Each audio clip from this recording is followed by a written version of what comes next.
The Major Spoilers podcast covers news, reviews, and of course, spoilers, and goes into details about the topics discussed. So if you haven't read, listened, or watched the items we talk about, you might want to come back later.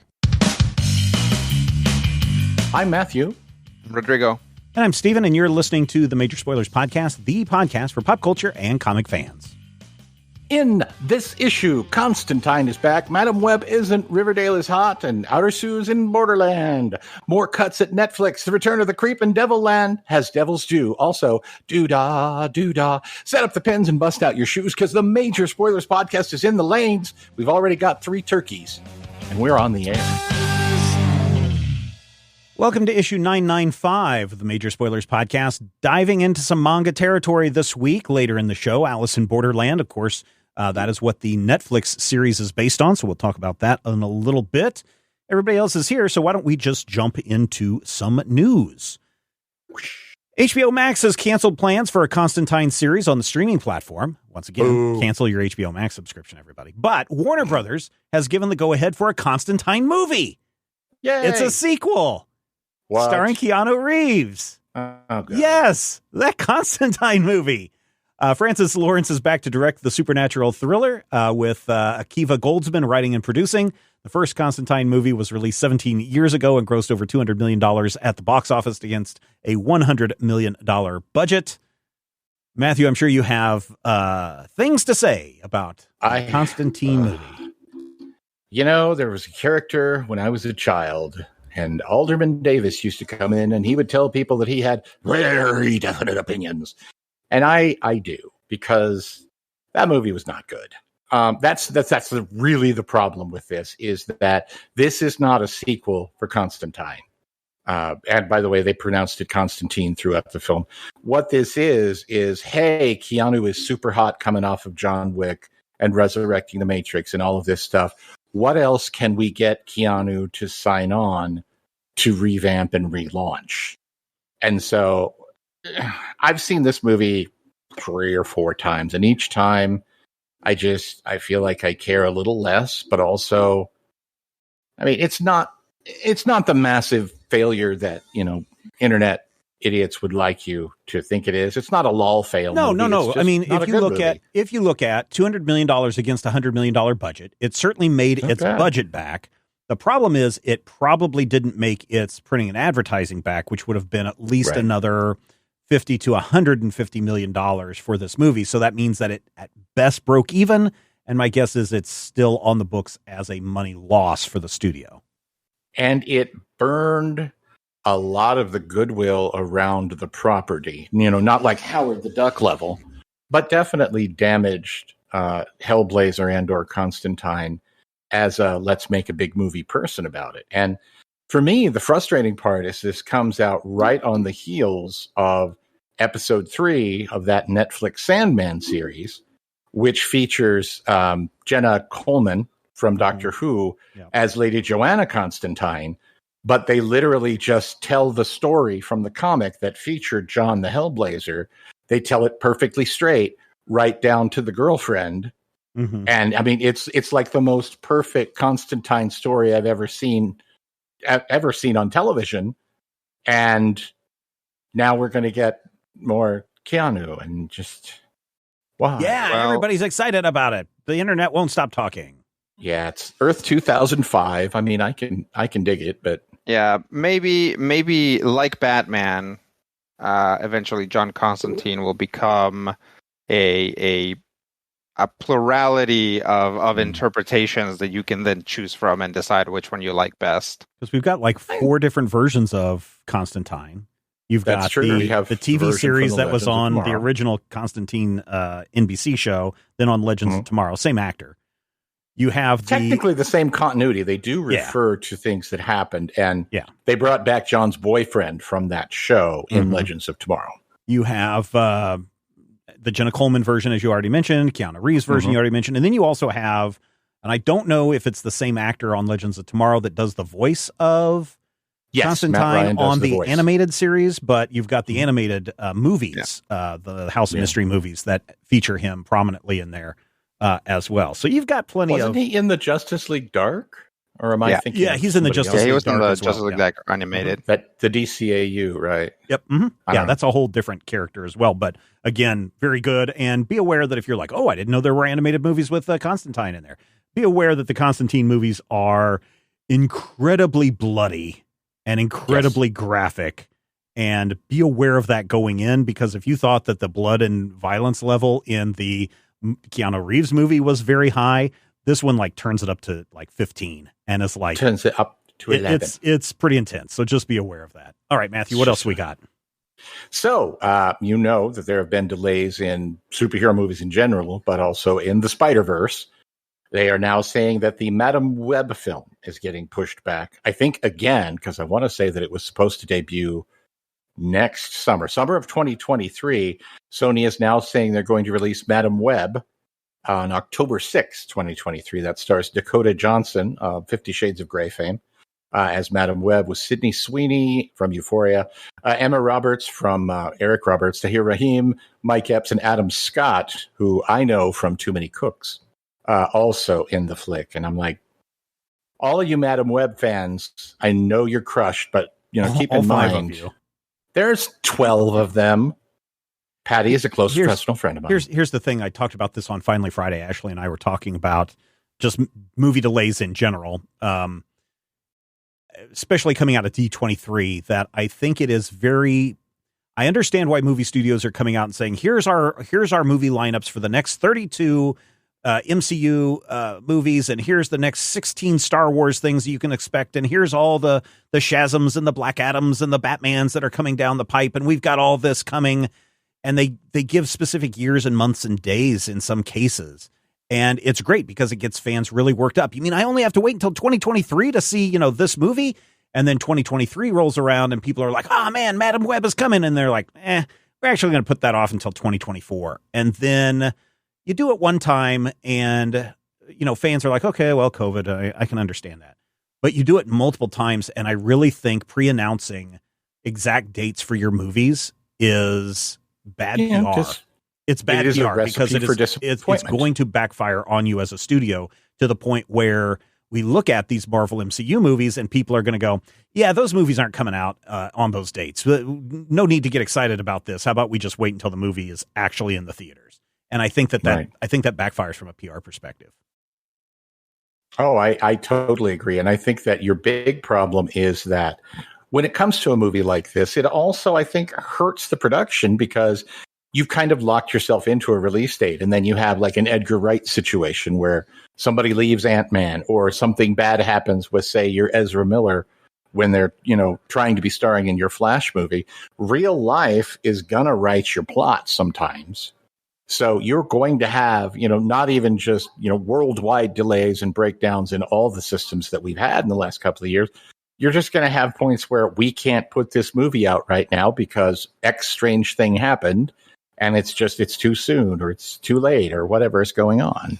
Yeah, or it didn't test right with audiences or anything. I'm a big fan of, maybe tease it 6 to 8 months out once you've got it fully locked down, and then really hit the advertising the 3 months before, the 2 months before. And just leave it at that. But if it's like, here's the sizzle hype reel 6 years before the movie hits theaters, no one's going to give a care about it. You're going to have a 5-second blip on Twitter about it, and then people are going to forget about it until you say, oh, remember when we said it was coming out in 2025? We actually meant 2035. Right. So, now, do we know if she's playing the Cassandra Webb version or the Julia Carpenter version? Here's the thing. Nobody knows what the heck this movie is about. There's been no real log line. There has been no real description of what the movie is, except that Madam Web is the psychic, mysterious, magic-y Spider-Man person. That's all we know. Now, at least with Morbius, we can say, well, we know what a Morbius is, right? We know what it's we know what a Morbius has had his own series. Yeah. And so, but Madam Web has barely had anything in the comic books. If you go and read the AV Club website, they're like, no, this is not a Madam Web movie. This is a Secret Spider-Man movie, and all of this stuff is just nonsense so that they can do a Spider-Man movie and then surprise you with a real Spider-Man movie. And their argument is this movie doesn't even really exist. which I think is certainly a take to have on it, but no one really knows what Madam Web will be or which version of the Madam Web it is. So I guess we'll have to wait for Sony I hope to she's come playing around. Cassandra Webb, because Cassandra Webb is like 85 years old and that's the one suffers that I from want myasthenia gravis and that's the one can't that I want move. too. Yeah, I want the one that's actually suspended in the spider webs and has her eyes blindfolded. Yeah, that woman. Rodrigo, let's continue on with the bad news. Constantine, Madam Web, now one more.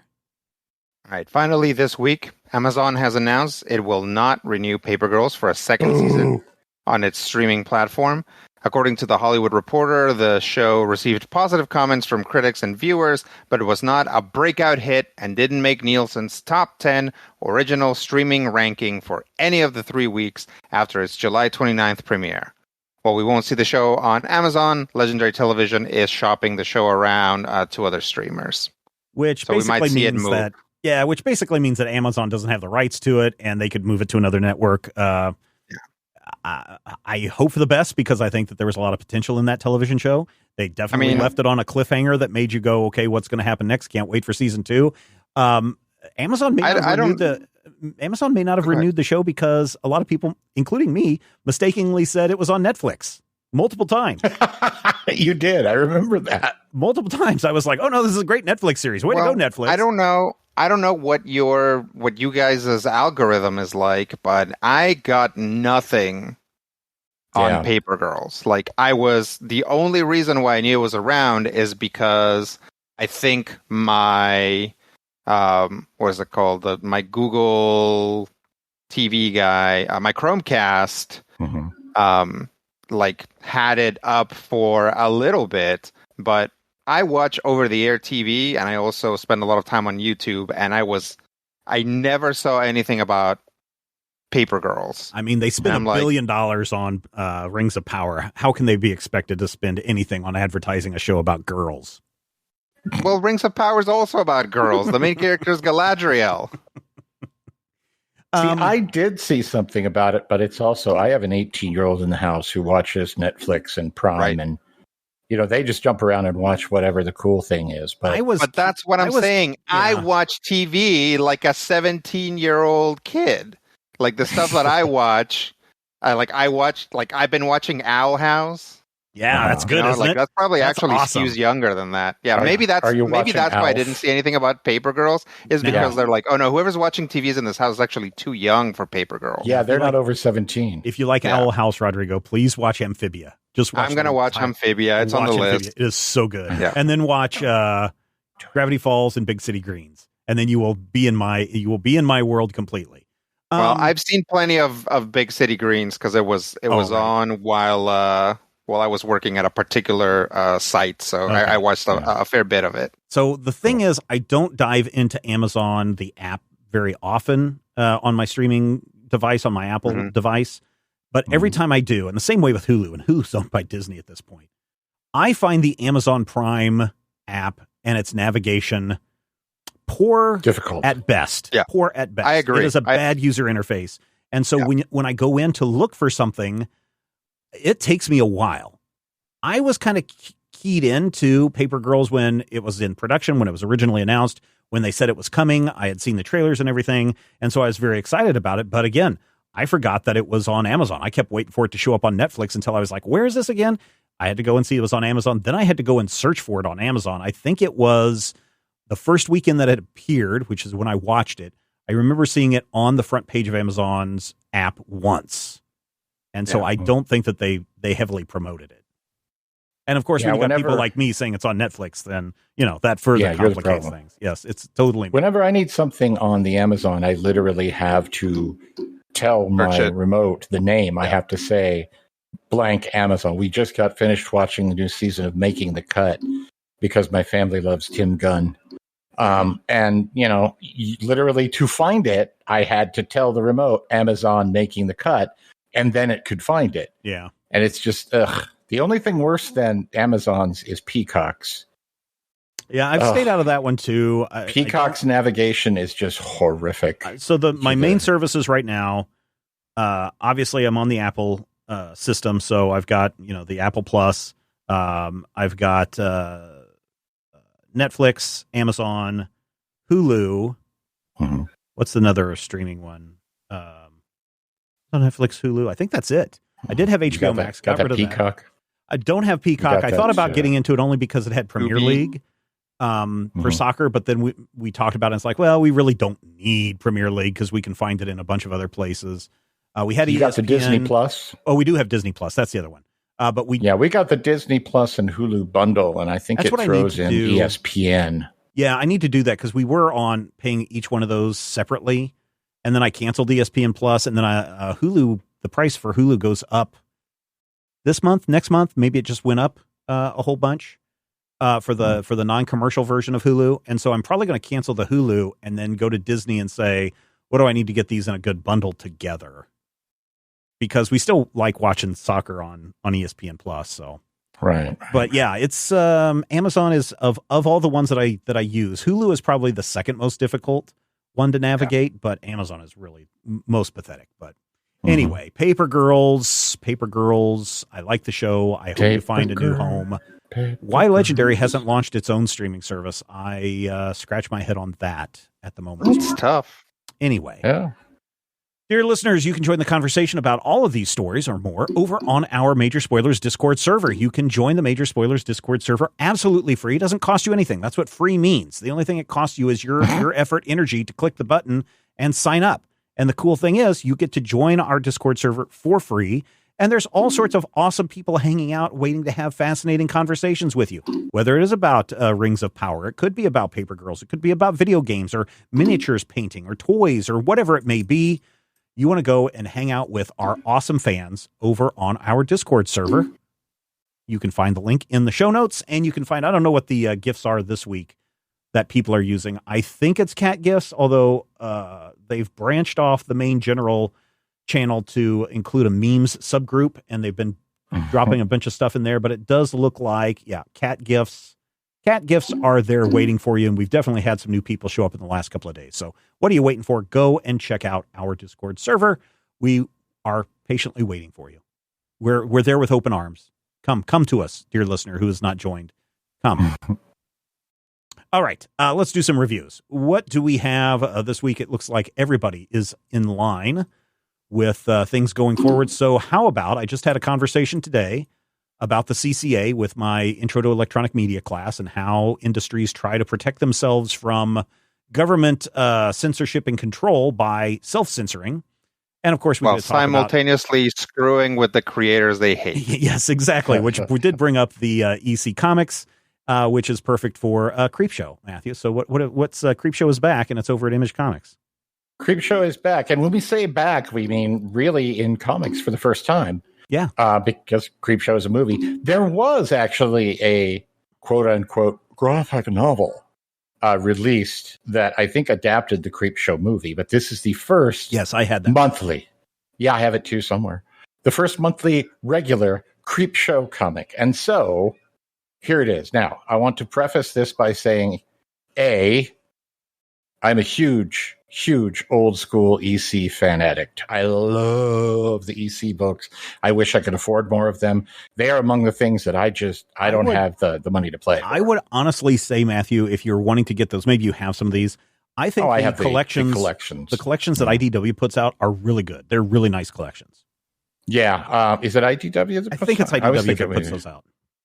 I may be thinking of Dark Horse that did the Eerie and the Creepies. Oh, maybe. But yeah, I love EC. And Graham Ingalls, who is one of the most grotesque artists of the 1950s, is one of my favorites.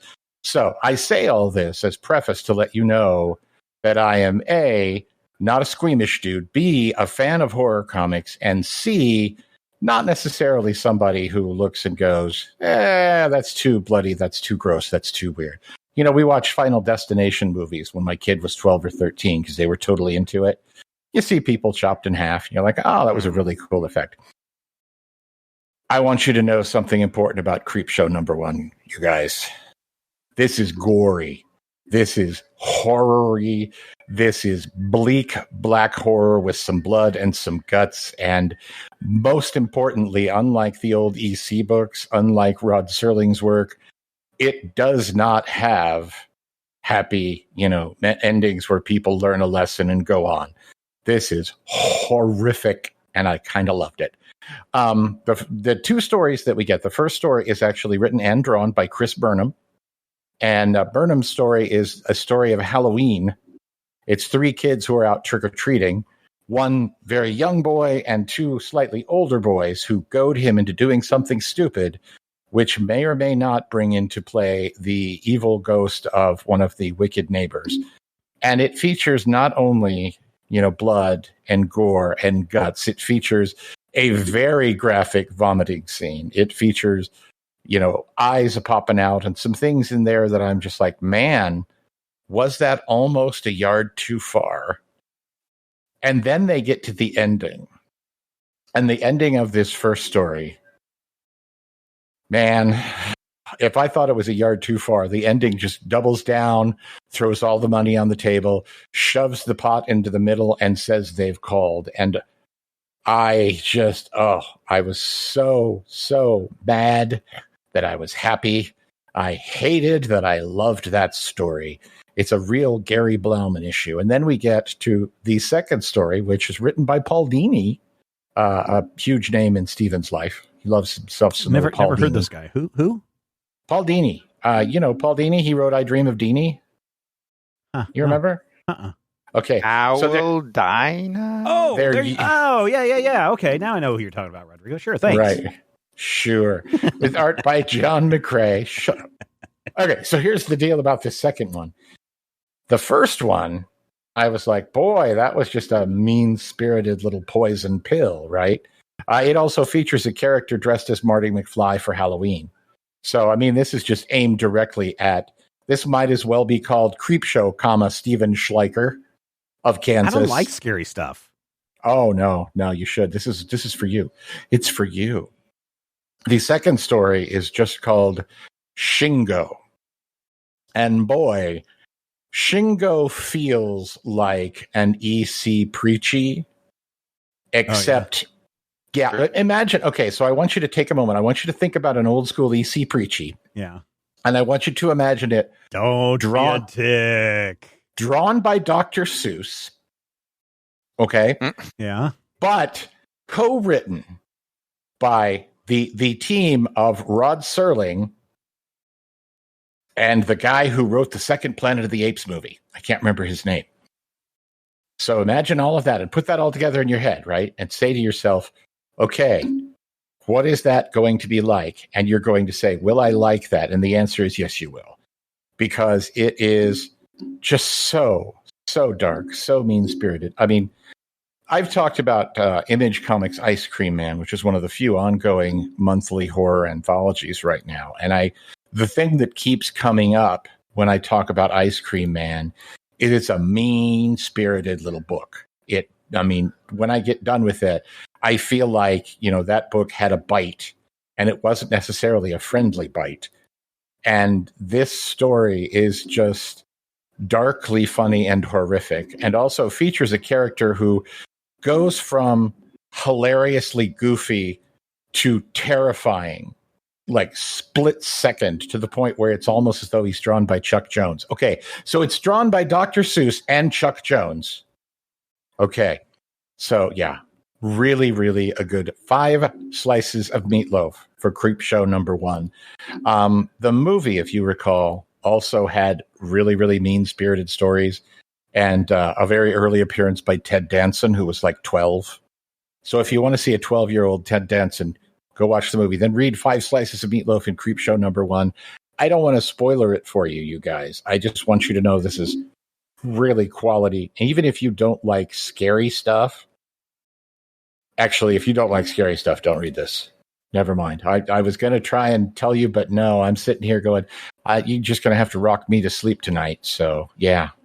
Thing. Yeah, this is so Skybound Entertainment is its own thing, but it Skybound is Bob Kirkman. Yeah, it releases all its stuff through Image Comics, but they're I don't know, the way that I see it, and from their PR people's, it's a totally separate thing. But yeah, this is I guess you could say this is Image Skybound is it's like Top Cow. I feel like very much Top Cow and Skybound, but back in the day, Wildstorm. Yeah, they're really all, they're not, you can't even really call them an imprint, but no, it's they its own separate feel thing.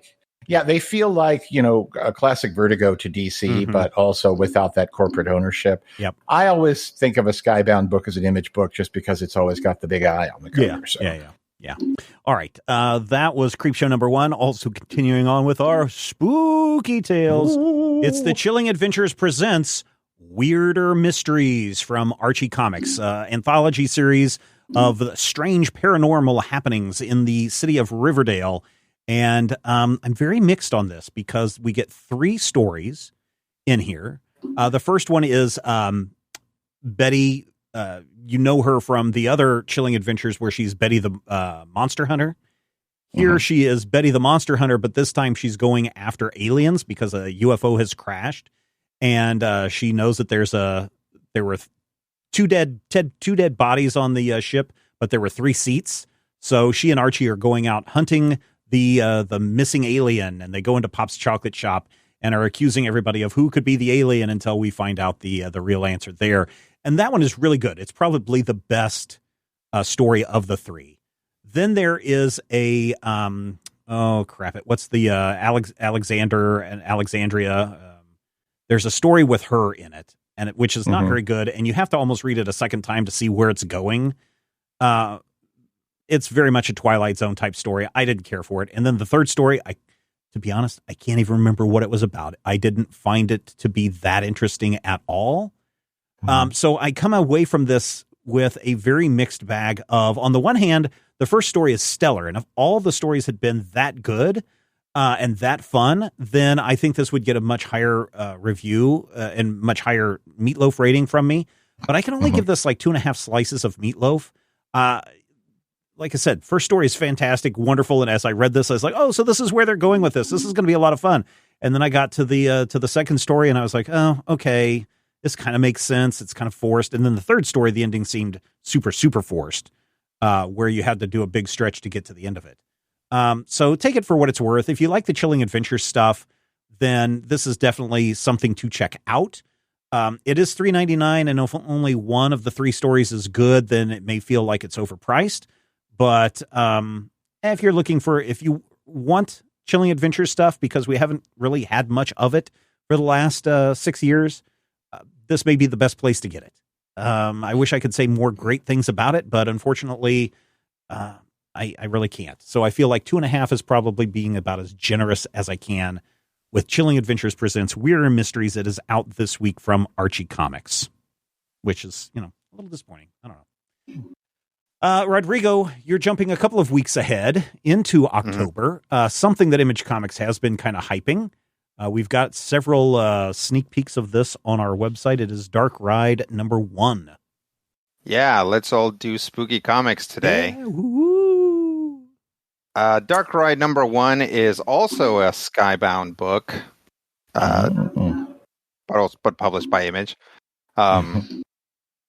It is the story of a park called Devilland. So imagine if people were super into horror stuff and there was a Disneyland for being scared. That's what Devilland is. A small death after all. Yeah. So, when you go to the fair and you go on the spooky haunted house ride or whatever, it's like that, but with 10 times the budget, right? The same way that Disneyland is actually carnival rides and dark rides and things like that, but it tends to look a lot better. So this is both the story of the creator of this place and also what is currently happening there. And what is happening is spooky, for you see, there was a murder. A murder? And when the murderer went to bury the person that was murdered, a voice came out from the grave and was like, hey, kid, you want to make a deal? And then it's like, dun, dun, dun, cut to the present. And we're starting to see the effects of that deal.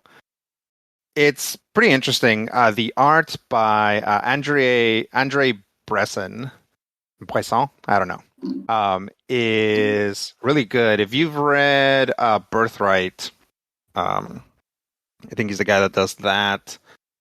This is interesting because it's like very current day modern stuff, but also there's kind of three things going on, right? You have normal looking people, you have sort of like scary demonic stuff that's in the background right now, but we've gotten some looks at it and it looks very cool.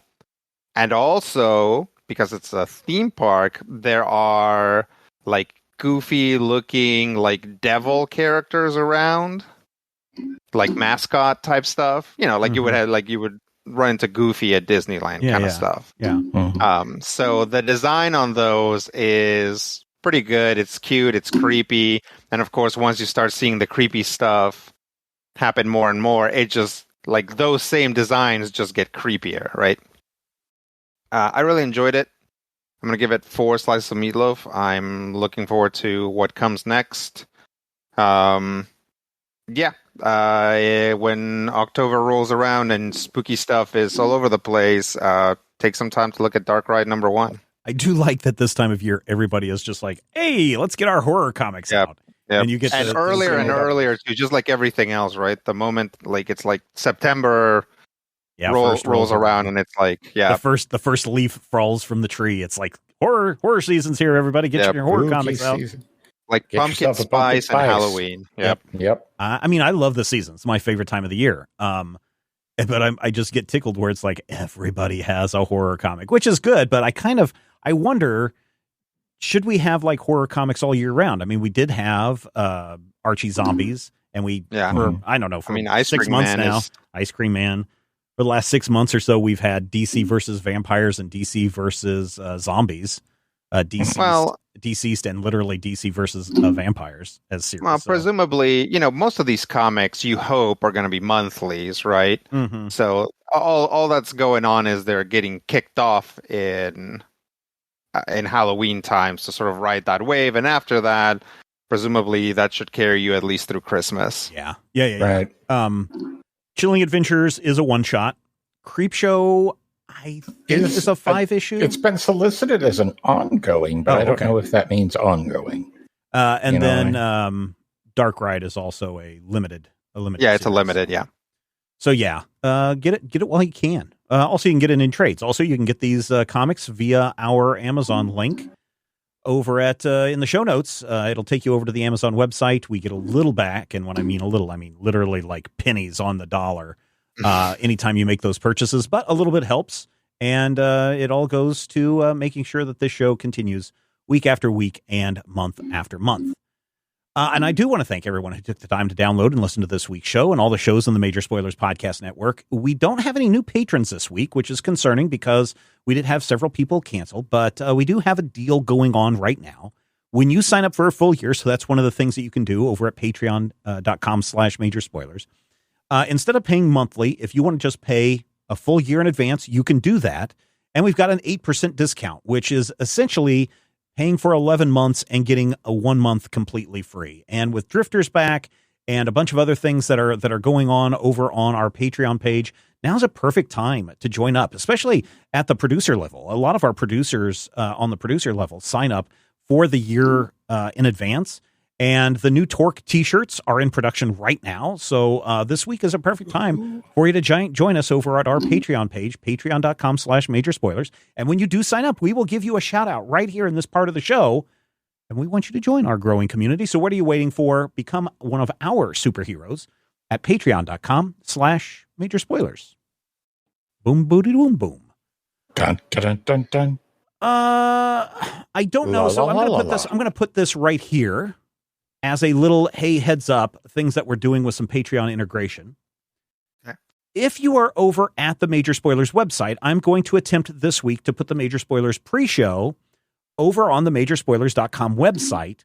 That is, and I'll put this in quotes, supposed to unlock if you are already a patron, or if you decide that you want to sign up and become a patron, you can click on the button that says access this post via your Patreon page, pledge, whatever, and you're supposed to be able to access it. I've been having some difficulty with this, even though the plugin people are like, no, this is exactly how it's supposed to work. So we're going to try it this week and see if it actually works or not. We'll keep our fingers If it crossed. doesn't, hey, congratulations on hearing this for free before Steven takes it. No, it actually, you won't be able to hear it for free. But you'll be like, well, I keep clicking on this button and nothing is happening. Nothing That's happens. probably more sure. the thing that will happen. Sure. Or I've already a patron and I'm clicking on this, but when I click on it, I don't see what I'm supposed to be seeing. So Right. that's the problem that we're having with it. But we're trying to get some tighter Patreon integration with the Major Spoilers website. So you're just not like, where's all this stuff at? What am I looking for? You'll be able to see, hey, the pre-show, blink. And the other thing that I could do if that doesn't work is I could just say, hey, if you would like to pay $5 right now or probably $1 right now to get access to this, click on it, get the pre-show. This week on the pre-show, we talked about a spooky show on HBO Max. We talked about a nice little Jon Favreau movie, and we talked cyberpunk. What is it called? Cyberpunk 2077 Edge Runners. Yeah, Edge Runners. We talked a little bit about that in the pre-show this week. Movie film for theaters. Yep. Yeah, and also some other things. Also, what old people are incorporating into their diet these days. So there you go. That's true. Yeah, you can get all that when you become a patron over at patreon.com/major spoilers. And don't say we never gave you nothing. Also, I should point out now that we're doing this right now, when you are a gold VIP member at the gold level or higher, I should say, every month I sit down with everyone and kind of tell you what's going on behind the scenes at Major Spoilers, talk about, kind of what we're doing, some of the game plans, some of the theory, philosophy, et cetera. And I also spend a lot of time answering questions from our patrons. The next VIP live chat happens this Saturday at 9 o'clock a.m. Central Time.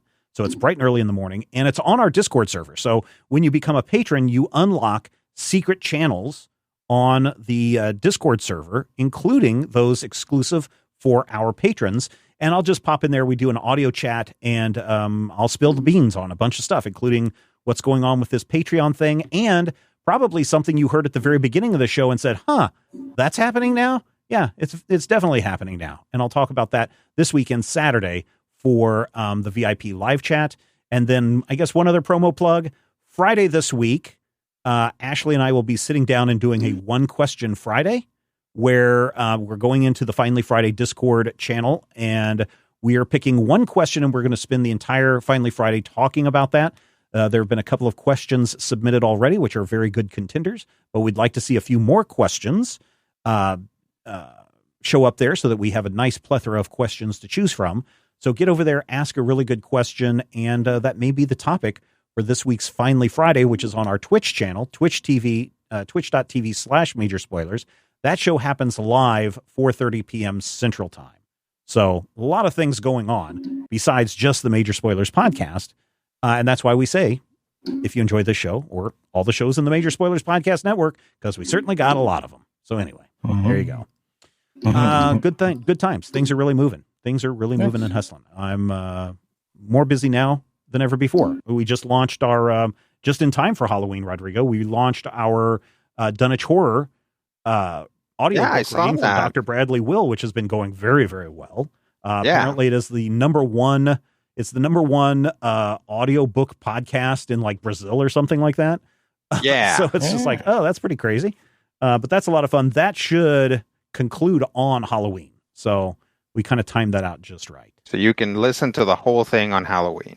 You can listen to the whole thing on Halloween, or you can listen to Brad and I talk about H.P. Lovecraft on Halloween as well, because we're going to do a special wrap-up episode on the Dunwich Horror. So you can go find that on Apple Podcasts or wherever we post shows, which is everywhere. Okay, let's talk Alice in Borderland Volume 1. We are diving back into the manga world as distributed by Viz Media, so we're looking at the digital version of this. Mm-hmm. This is a story about three kind of, I don't want to say they're slackers, and I don't want to say they're losers, but they are certainly kids that have gone adrift in life and are struggling to kind of figure out what they want to do, who they want to be, and certainly living up to or not living up to the standards put upon them by their elders and sometimes their other family members that are younger than them. And one night, Roy, what is his name? Ryoho? Ryoho. Ryoho. Or Arisu is also what we call him a lot of Yeah, He's like, man. Arisu is his name. His last name is Yohei. Arisu says, man, I just wish that we could go live in a world where we could do whatever the heck we want. And some fireworks go off, and the next thing they know, they are in a parallel world, or what appears to be a parallel world, and it feels like all their dreams have come true. Only problem is, this is a world that is not populated by anybody. It's basically what happens if everybody were to disappear for 10 years. What would Tokyo look like, or what would Japan look like? And then slowly they start to discover other people, and they discover that there is a game that they get to participate in.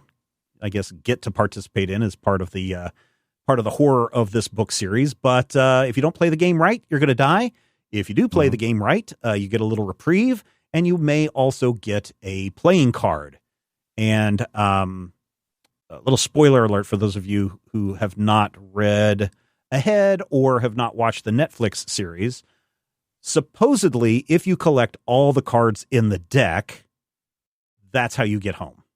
Mm-hmm. So there's a point where one of the players in the game finds these dead bodies and searches the bodies for all these cards, and it's like, aha, now I have all of these cards. I'm getting closer to victory. But in the meantime, I either have to kill people or have to solve puzzles or whatever I have to do. And we only get to see, is it 2 games in this one? Yeah. I think so. Yeah, it's only 2 games in this first one, in this first volume. And they are pretty scary games. First game is you get to pick a fortune, and there's a puzzle in it, but then it asks you to solve a math problem, which, Matthew would be dead instantly. Okay. Me no. too. No. You don't know. No. But yeah, it'll ask you like a really complex math question, and depending on how off you are, so if the answer is 18 and the answer is really 13, it'll fire 5 flaming arrows at you. Or the last question that they asked is, what is the population of Earth? And you can be, I guess they gave you within 100,000 accuracy on that. And so they're like, oh, it's got to be like 6.8 million. And the answer is like, no, it's 6.9 million, which means or billion, sorry, which means 100 million flaming arrows are coming your way. They have to run away from those flaming arrows. One of the kids gets hit. 100 billion. Yeah, it's a lot. And then the second game it's called Tag, and you have to run away from a guy who's trying to kill you with a machine gun, and you're trying to find the safe space in this apartment complex. So it's a lot of people die in that one. Yeah, it's horrifying. What'd you think, Matthew? Horse Mask. Yeah, Horse Mask. Yes, Every time Horse Mask showed up, all I could see was Will Wheaton watching hockey. I can't remember if in the TV series, if it's a rubber horse mask or if it's more like a beheaded creature with a horse's head. No, it's not a creature with a horse's head, because just like in this one, the person that is shooting everybody, he's also playing the game, but his game is to kill everybody before the time runs out. Everybody else has to get to the safe zone before time runs out. So they're actually playing against one another in that. And that's how it played out in the TV series. But I couldn't remember if it was like a bloody horse's head or if it was just like one of those dopey target heads that you get for Halloween. Right.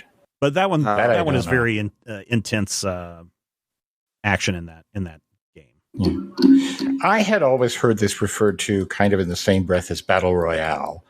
Yes, and it's really, it's really not tonally. I mean, I can definitely see the point of, oh yes, these are young teenagers and they might die. I definitely see the point, and I definitely see the parallels to this, and the other parallel that I keep hearing was Squid Game. Yes.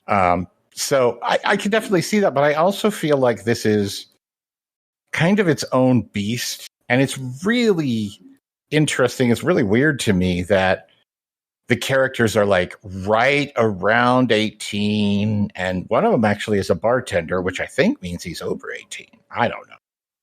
But yeah, it doesn't necessarily feel like, and of course I haven't read Battle Royale. I've seen the Battle Royale movie where it's like 27-year-old girls playing 16-year-old girls killing each other.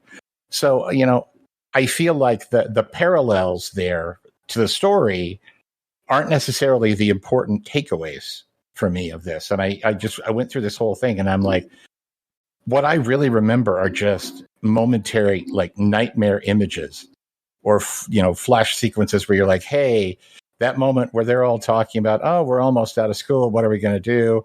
And then all of a sudden, the fireworks display turns into what looks like a meteor strike. That was gorgeous. That was amazing. Mm-hmm. And then stuff started happening. And I keep, locking in on just little bits and pieces and images. And, I hate to say it, but there's a sequence where, I can't remember her name, but the pretty girl is like bathing. And it's this really well done shot, like, the shots that you get in an 80s movie of where we can't show you anything. Yeah, no, that is definitely something that pops up in this book because one of the kids is definitely a horny perv.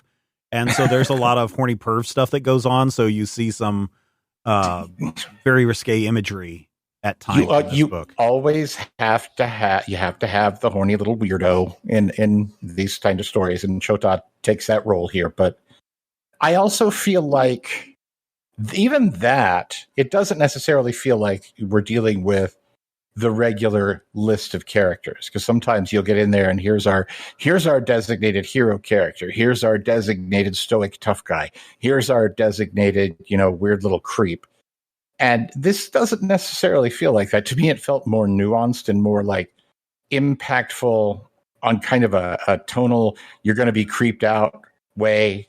Like sometimes if you watch a horror movie, you get like jump scares, right? It's like, and you're being manipulated.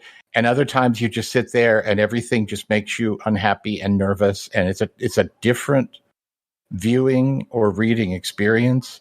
And this was more the second for me, where it was like kept building and building. And then there are like 100 million arrows. Yeah, I think the thing that makes this unnerving and scary is the fact that all of these people have been abducted.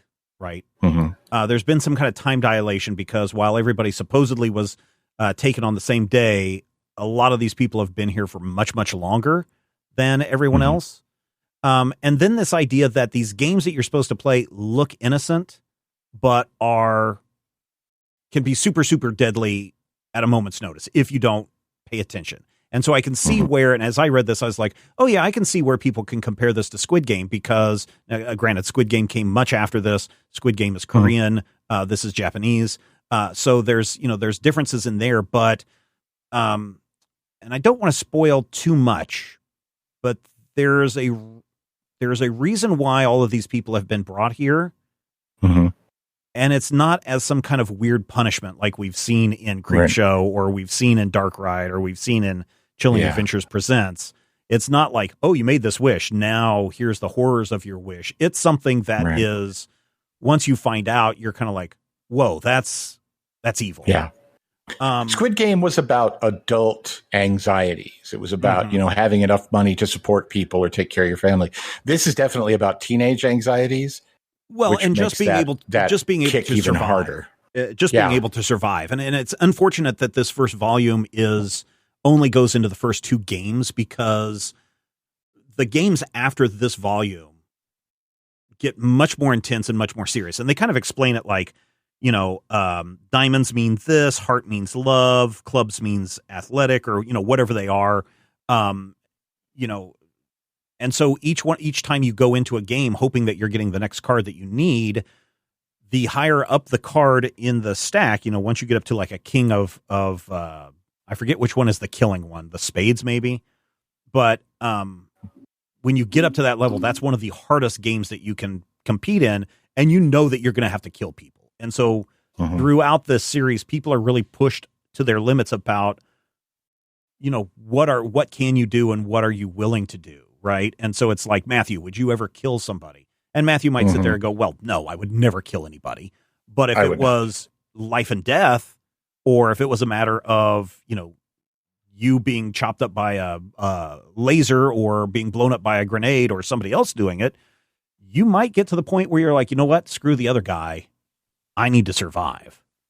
And that's where this series kind of falls into, at times, Lord of the Flies territory.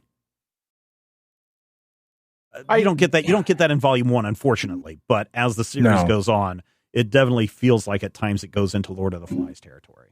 Yeah, the King of Spades. The King of Spades is the one that is definitely you're going to be forced to kill, but also the Queen of Hearts stuff, which probably has that whole it has the whole drug-fueled element to it, too, which is an entirely different trope to play with. But yeah. Rodrigo, what'd you think? I thought it was okay. I had a little trouble getting in on the characters. Yeah. Mm-hmm. Because it's like, I get it. When you're a teenager, your emotions are very strong and things are difficult. But I'm like, man, these kids are whiny. And it's like, unfortunately, they are either currently or on their way to fit into these archetypes, right? Mm-hmm. And I'm just like, I'm reading this and I'm like, well, I guess the one interesting thing about Arisu is that he's a shonen protagonist who actually doesn't have any sort of like weird special talent, until the game starts. And then we see his weird special talent and I'm like, oh, right. Yeah. Okay. Designated hero. Yeah. So it is interesting that there's a character kicking around who is like, I intend to be the protagonist. And I'm like, you're not doing a good job of it. So it's like you're definitely too far ahead of everyone else to be the protagonist. Mm-hmm. But so that is interesting to me, is they are sort of playing in a space of like, these games aren't natural, right? It's not like they're in a jungle where there's animals chasing them or whatever. You have to choose to enter a game. The games happen in specific places. So that all is interesting to me as you start to sort of unravel what the deal is with the games. But as far as like the individual characters, I kind of immediately was like, oh yeah, here's the best character is the guy that dropped out of school and started a bar. Mm-hmm. That makes sense. Right. Why do we keep following a different guy? Yeah, well, yeah. I can't remember what happens to all of the characters going forward, but maybe the person that you think's the lead won't always be the lead, and vice versa. Kind of hope not. It goes places, especially from the TV show. It goes into some very interesting places. The thing that we haven't really talked about is the fact that once you accidentally stumble into the game, you're in the game, right? So if you win a game, you're given a pass that says, okay, you can do whatever you want. You don't have to play any of the games. You can just hang out. You won't be forced or compelled to play any of the games for however many days. And then based on the level of difficulty, that could be how many days you get. So on the first game that they play, it's a 3 of clubs game. They have 3 day. They have a 3-day pass to do whatever they want. If they do not on midnight or whatever the night is of the 3rd day, if they have not started a new game, laser beam comes from outer space and blows your head off. Yeah. So if you don't want to die, you got to keep playing. But there are some people that, there's one guy that Arisu meets early on. It's like, I can't take this anymore. I give up. And he lets his pass expire. And sure enough, all these laser beams come from out of the sky and kill everybody in the city that didn't participate in the game. So, yeah, it gets crazy. I wouldn't say that it gets as intense, or I should say it doesn't get as graphic or as bloody as Battle Royale does, because Battle Royale is just like, how depraved can we make these people? Right. At least in Alice in Borderland, from everything that I've read and seen, everybody is trying to be civil, but they also know that at some point I'm going to have to turn on my best friend, my girlfriend, my husband, whoever else is in this game with me to survive, which I guess is also, I didn't watch much of Squid Game, but that also seems to be the thing, right? Yeah, in the basic level, yeah. The Squid Game is actually very similar in some ways to the way this is assembled. Like the play, or you have to play or else you die anyway. Yeah. So yeah, there are definite similarities here. I don't know if there was a direct influence. I kind of feel like there may be something else out in the atmosphere, whether it be Battle Royale or something that even influence that may be seeping into all of these works. You know what I mean? I mean, there's Saw, right? True. I mean, but I mean, It's it's not the same thing, but there are like at the crux of this is you are forced to make hard decisions, right? Yeah. And so that's something that, for example, if you've watched like the Hunger Games, which people have compared to Battle Royale, it's something that is really not part of it. I mean, it is to a certain degree. There are some gambles that pay off or don't pay off. Right. But at least in the movie, because I haven't read the book.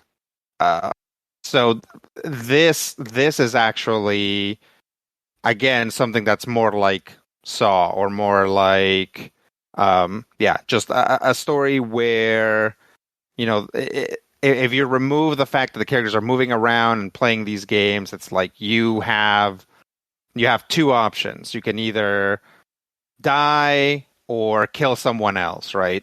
Yeah. So that stuff's been around for a while, right? It's like from everything from like creepypasta to like The Button.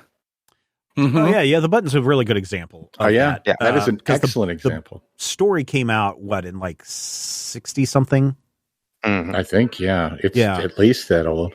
Yeah, so I'm looking here. Battle Royale, of course, came out in 2000 in the manga form. Saw came out in 2004. According to the director of Squid Game, Battle Royale certainly had an influence on the TV show. So there's that.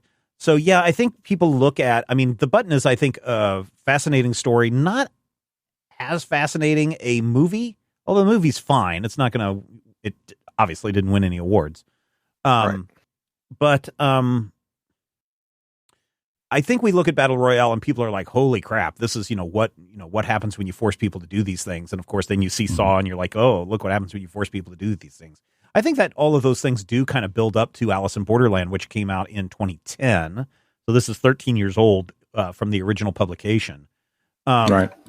And I don't know. I think there is something, I don't want to say morbidly fascinating, but there is something fascinating about forcing people to make life or death decisions and seeing which way they go.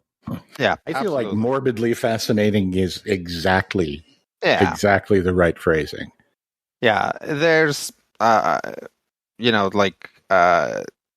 you see this. It is. There's something about it that is like extremely, like it just like sets our brains buzzing, right? And you see this in like regular anime, right? It's like.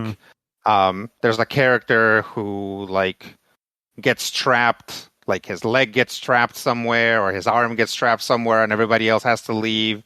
And then later on they come out and they fight and they're like missing an arm, right? They chopped off their own arm so they could come and fight with their friends or whatever. It's like, we love that.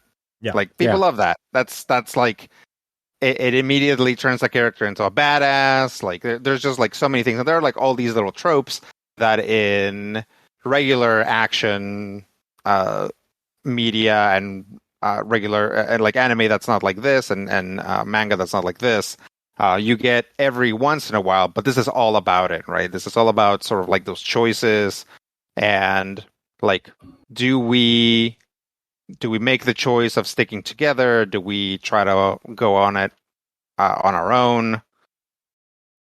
It's kind of at the core of all of this. Yeah.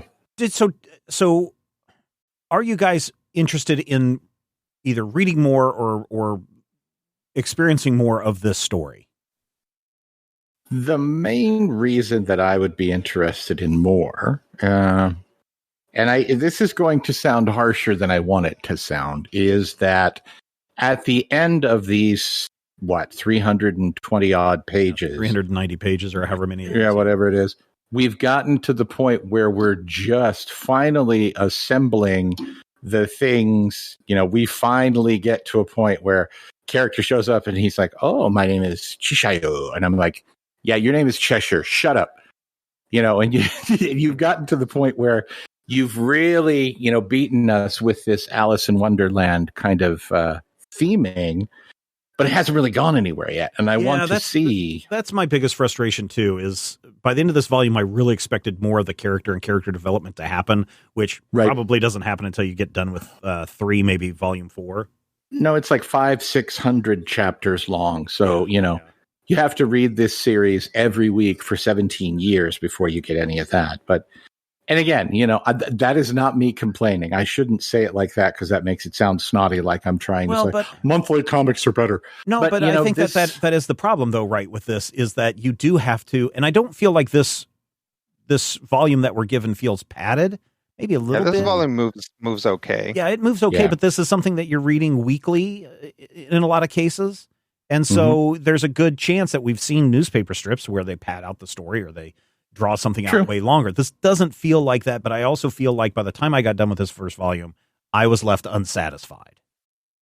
Yeah, it moves pretty briskly. I just feel like, sometimes we'll get a collection where it's back in the old days before everything was written for 6-issue arcs, but they still cut it into a 6-issue arc. Mm-hmm. And the story is actually like 9 issues. So when you get to that second version, it's the last 3 issues of that and then 3 issues of something entirely different. Kind of like the way they collect Astro City thematically rather than, by the issues, chronologically by the way they came out. And that does come into play. And I feel like in the case of this volume specifically, I feel like it moves pretty quickly, and it moves so quickly that it feels like I'm reading a collection of what feels like the first 3 issues of a 6-issue arc. Mm-hmm, mm-hmm. And again, 350 odd pages, gorgeous pages. I mean, very, very, very nice art. I'm enjoying the art. I was not super excited about the art. Mainly because here's a character that is drawn very highly detailed, and here's a character that looks like a squiggly. I'm not a big fan of mixing that with their characters. I understand why they do it. But the other thing that really is frustrating to me, especially reading this in a digital format, is same problem that we've had with My Hero Academia, where their splash page actually takes up a page and a half of a 2-page spread. And so if you're reading this digitally and you're reading it 1 page at a time, you're like, okay, here's something happening. And then you turn the page, the digital page, and it's like, oh, here's the other part of the image that actually gives the context of what's going on. I find that frustrating, and I'm not a big fan of that. I'm not a big fan of that. And that's a collection problem that sometimes people did not think about these things before they actually. Yeah. Rodrigo, what about you? Is this something that you are interested in exploring more of? I mean, I wouldn't be upset if we read more, but it's, I'm not super interested. Like I said, I had trouble getting into the characters. Like I don't necessarily want to follow these characters and their adventures. So, if you've read ahead, so if they all immediately die and we get a bunch of new characters, I'd be okay. No, there are some characters that I will say that you are expecting to live and survive that don't.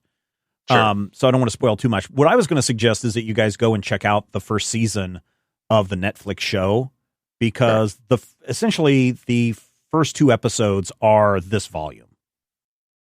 And I think it's 10 episodes. I want to say 8 to 10 episodes on Netflix. And so you go way deep into the story, and you get to meet the different factions, and you get to meet the broader mystery of what's going on in this. And my wife and I, she didn't like watching it. She doesn't like stuff that becomes overly gross at times. Mm-hmm. And there are a couple of times in this where obviously there's people that are losing an arm or a leg or a body or, a city block. Yeah. And she didn't care for that, but she, she sat there and watched it. Season 2 is supposed to come out in December of this year. So I feel like this is about the closest we've been able to do in the last 3 years to actually nailing a release date with a comic book trade that we're doing. Yay, we got it right. And we're still 3 months early. So I enjoyed the Netflix series. Obviously it's an import from Japan. But I enjoyed that a lot. And I think if people are interested in our discussion of it, I might suggest going and watching the Netflix series before you read the manga, although it's almost a direct adaptation. Only because this first volume feels like you're missing so much and that you want more. And at $19.99, I can't say go buy the first 10 volumes at $190. so that you can experience what is in the first season of the show, and see better, tighter character integrations than what we see in the manga. This is $20. Yeah, a single volume is $20 on the Viz site, $19.99. Mm. Yeah, so it's 300 pages. I mean, that's something to keep in mind. Sure. So you don't pay for pacing. You pay for no. And that is the one thing. Of art, basically. I forgot how long this first volume was, and I opened it up on Sunday. It's like, crap, 390 pages. And then an hour later, I'm like, wait, did I just do 390 pages? Because a lot of it is reactions, actions, that kind of stuff. Yeah, I had that same thing, except that was today, and I was like, oh no. So bottom line for you guys, buy it, skip it, borrow it. Matthew? It's a borrow for me. I mean, I feel like, again, and I say this a lot, if this feels like, or if this is something that you know is your jam, absolutely, this is a good example of this type of manga. And I feel like it really doesn't fall, although Rodrigo disagrees with me, and that's cool too, it doesn't necessarily fall into the, here are the designated roles for these guys, although by the end of the chapter, maybe it kind of is. And, we do, by the end of the chapter that we're reading here, meet the character whose name is Rabbit, and I'm like, oh, is she wearing white? Mm-hmm. So, if you want to see who shows up and ends up being the Queen of Hearts, definitely it's a borrow for me. And then once you've read this and you feel like, can I commit to $20 a collection? It would definitely be worth picking up. This guy is really interesting as a creator. Yeah. Rodrigo, final thoughts? Yeah, definitely a borrow from me. No, don't borrow it from me because I'm not buying it. But it's it's interesting. The art is good. There's like a lot of times when the characters are talking about it, and you see like displays or like.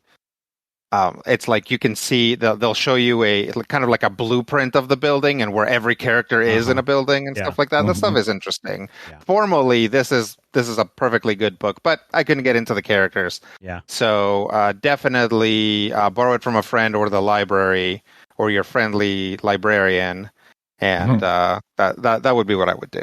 I say watch the Netflix series. The book's fine. There's nothing wrong with the book. I just think that we're not getting enough bang for the buck in this case. It does move very fast. It doesn't feel like it's padded, but it is a very quick read, and I think you get more out of the Netflix series. So at the very least, I would suggest Rodrigo and Matthew go and look at the trailer, because the trailer, you will watch it and you'll go, oh, this is right out of the comic book. And so you will see, that and that's one of the things that I like about these adaptations is we saw this with Demon Hunter, and what was the other one that we did recently where it's like, oh no, I watched the anime, or I watched the live action and then read the manga, and it's like, oh, this is like lifting it right out, and they do a really good adaptation of that. I like that, but for me, I don't think I want to read a whole lot more of the series, unless of course season 2 of Alice in Borderland isn't satisfying, and I'm like, I must know what happens next. Then I might dive into all 50 volumes or however many volumes of this there are. Yeah. So keep that in mind. All right. Anything else? Rodrigo, where can people find you at? You can find me at Fearsome Critter on Twitter.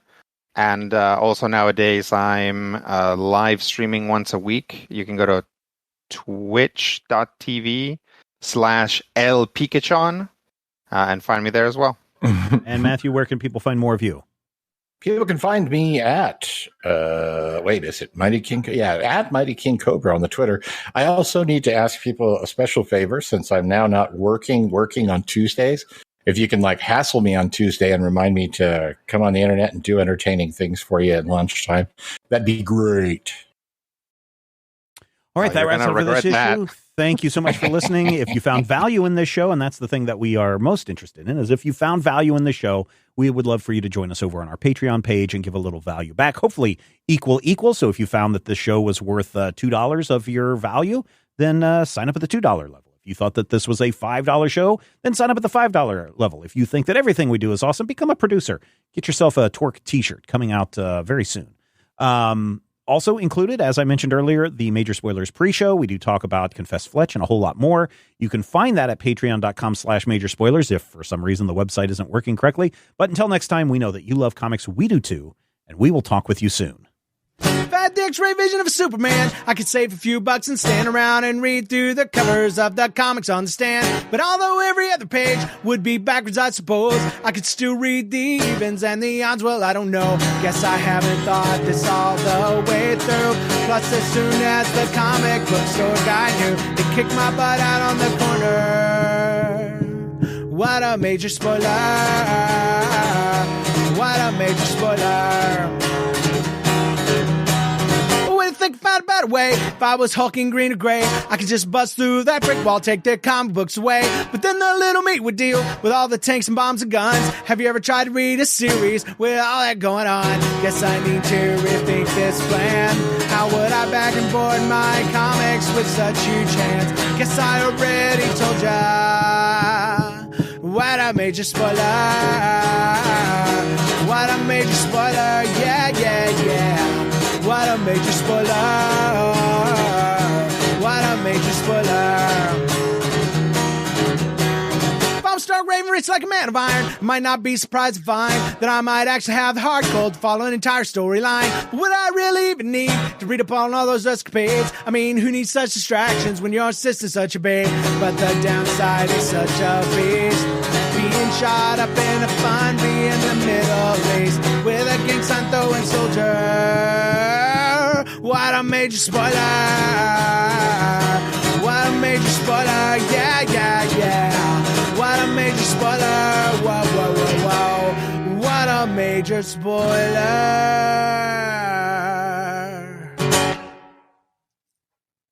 This podcast is copyright 2022 by Major Spoilers Entertainment, LLC.